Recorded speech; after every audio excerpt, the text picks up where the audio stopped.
Nintendo, save me. I think they want my wallet, but it only has $5 in it. One question and one question only. Explosions! Welcome back, ladies and gents. Thank you so much for coming back to check out the channel.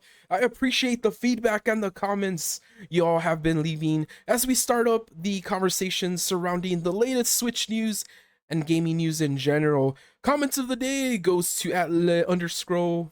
I don't know that underscroll. Comment of the day goes to @le_crow. Le Crow says, quote, "From your voice, I don't think you're old enough to remember that comment either," unquote. Referring to the clip of Sony's mic drop moments in the 90s announcing the PS1 for $299. Well, thank you so much, Le Crow. I appreciate that. It was a much needed confident boost. I think what happens is that my anxiety tends to alter the pitch of my voice when I'm excited, and when I talk video games, I get pretty excited.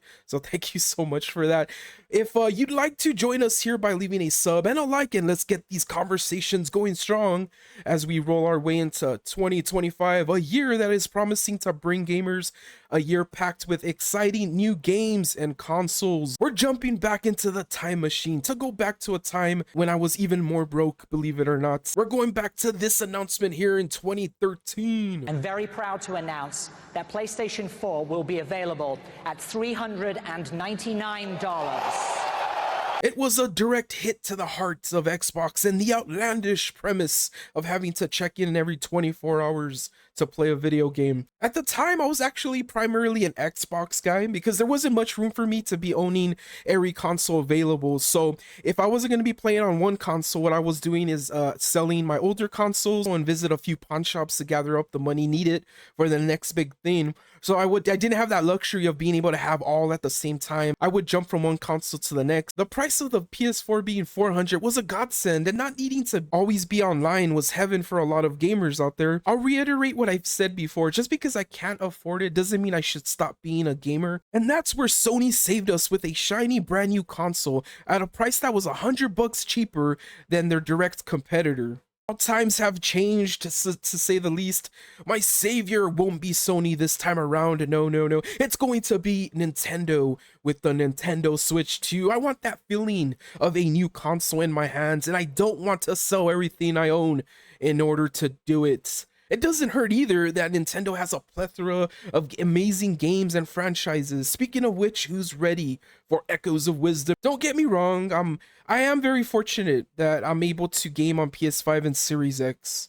I still do so to this day, but I simply cannot invest in this mid-gen refresh, this $700 behemoth of a system. That is the PS5 Pro.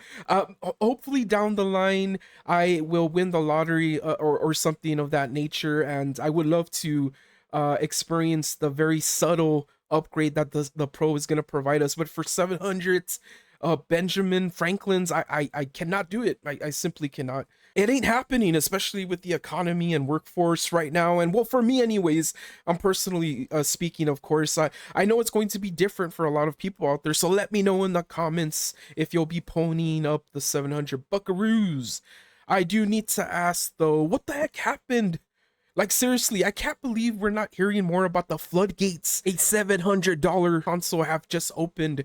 But I feel at ease though, because I start to remember Nintendo's stance on home consoles. Let the other guys do their thing and we'll do ours. This has been the stance Nintendo has shown the world since as far back as I can remember. Other guys' systems were square, so they made theirs a cube. Other systems were costing $400, so they made theirs $250. Time and time again, Nintendo has pushed against the onslaught of rising prices and overpriced tech, and for that I have to say, thank you, Nintendo. Thank you for helping me experience a new generation while still being able to pay my rents and keep my lights on. Let me know in the comments if you are excited for the announcement of the Nintendo Switch 2 and also your thoughts on anything gaming. And until we see you next time, stay safe, stay awesome, you're cool. Testing, 1, 2, 3, testing. Oh.